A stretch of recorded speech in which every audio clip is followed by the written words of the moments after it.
that I got up on stage, and you talked about the rendezvous of that, and I was so excited, so exuberant. But what was really interesting then is I walked from the stage just excited, and then got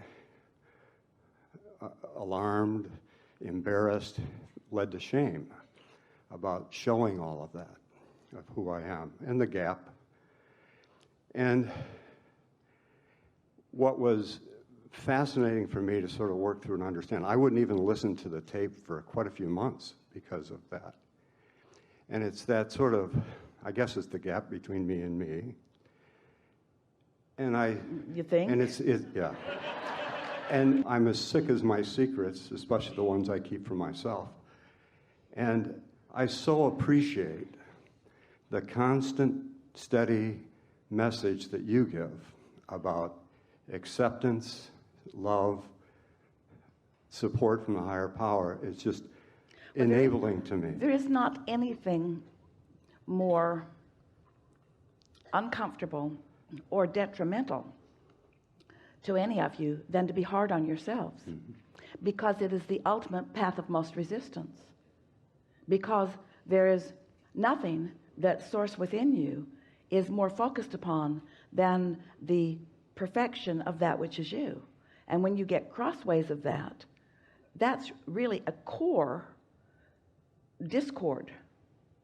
And so we're happy that you recognize that it didn't feel good, but the thing that we really want to go beyond that experience with the conversation that has been central to this gathering is, if you have in your mind your determination to find your path of least resistance, and you understand that your path of least resistance is your path of most allowance, and that the path of least resistance is the path that feels the best, then couldn't you, under any circumstance, knowing that, fairly easily and quickly talk yourself into feeling better about anything? Yeah. In other words, the path of least resistance. Oh, this is really a wonderful conversation that we are about to have. The path of least resistance means you find a way of feeling good. And the path of least resistance is so different from the way most humans want to gather together in groups to decide appropriate and inappropriate behavior. The not understanding, the not knowing what to do about your own path of least resistance is the reason that there is unhappiness on this planet. It is central to all discord and unhappiness and disease and. Everything that you think has gone wrong in the experiences of yourselves or other humans is because of the misunderstanding of path of least resistance. And here's what we mean.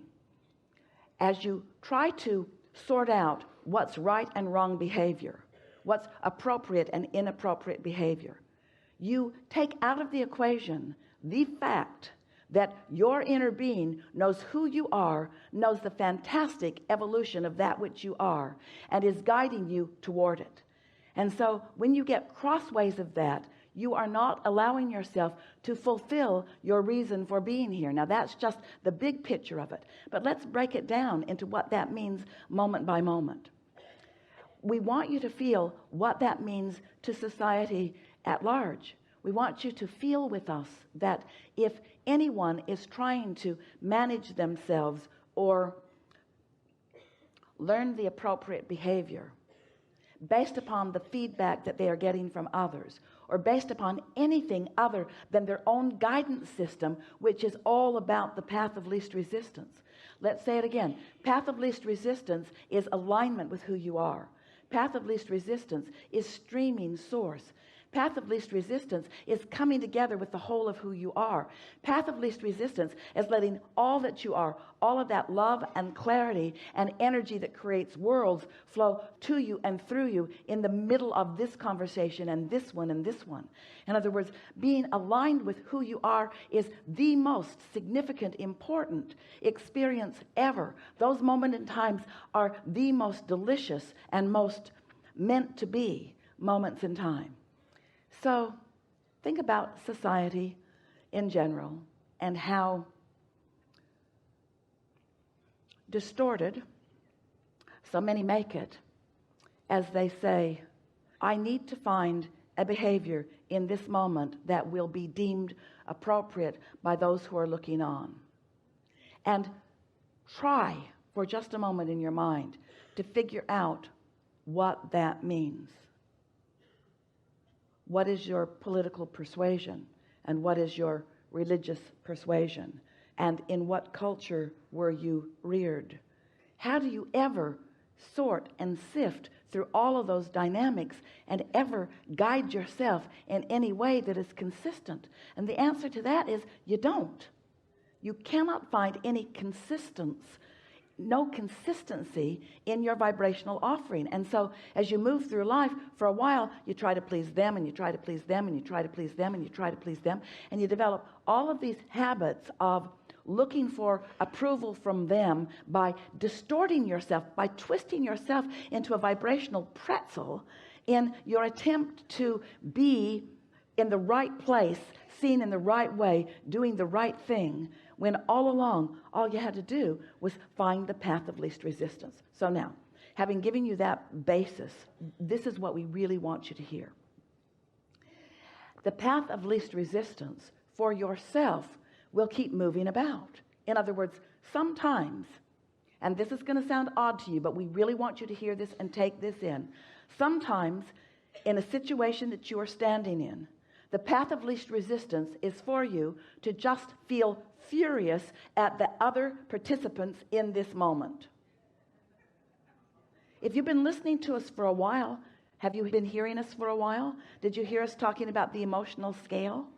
And did you ever hear us say that if we met someone in deep despair or depression, that we would joyously evoke them to the position of anger if we could?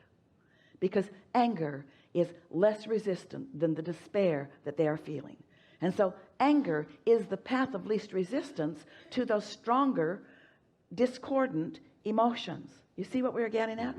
So the path of least resistance, we don't want to give you the impression that the path of least resistance means that you're always just burping rainbows.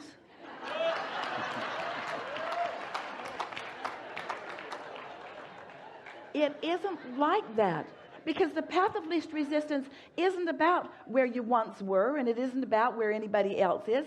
The path of least resistance is about where you are right now, where you are right now. And you've got to give yourself permission to be where you are without condemnation.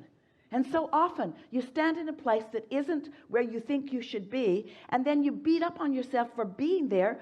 And here's your inner being, knowing where you are, not condemning you, not feeling the least bit bad about where you are, knowing that where you are is a perfectly wonderful place on your way to the other things that you want. So your inner being knows where you are and is just calling you into what you are wanting more clearly, just calling you constantly into who you really are and what you're really wanting. Never condemning you. But when you condemn yourselves, when you make the pronouncement, I should not be here, I should not be here, we want you to say, I should be exactly where I am, and where would feel better.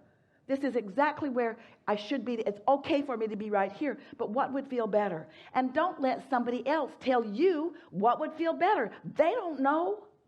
They don't know. They're not standing where you're standing. They don't know what's in your vortex. They don't know exactly what you're living. They are not living your perspective. They are not perceiving life as you are perceiving. They don't know.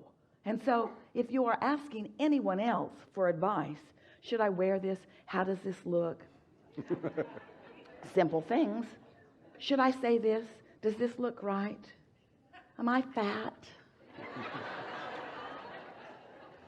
All those things that you ask of others, You're going to get such a distorted point of view. And the more you ask, the more confused you are, until, as you described, you had an experience where you were offering something out of being called to it, and then you second-guessed yourself.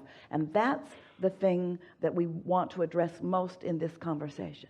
The path of least resistance will yield to you endlessly. There is always a way toward what you want from wherever you are. But in the moment that you pronounce yourself inappropriate, then you put yourself in a vibrational frequency that shuts off your receptive mode faster than anything else. And as soon as you shut off your receptive mode, now that's when you started looking for others to guide you, or to validate you, or to approve of you, or to. You know, when you are at your most aligned, you know how when you're really tuned in, tapped in, turned on, you know when that clarity comes and you're really certain about something, you know that feeling? And someone else says, no, I don't think that's the right path for you. You know that feeling where you want to say,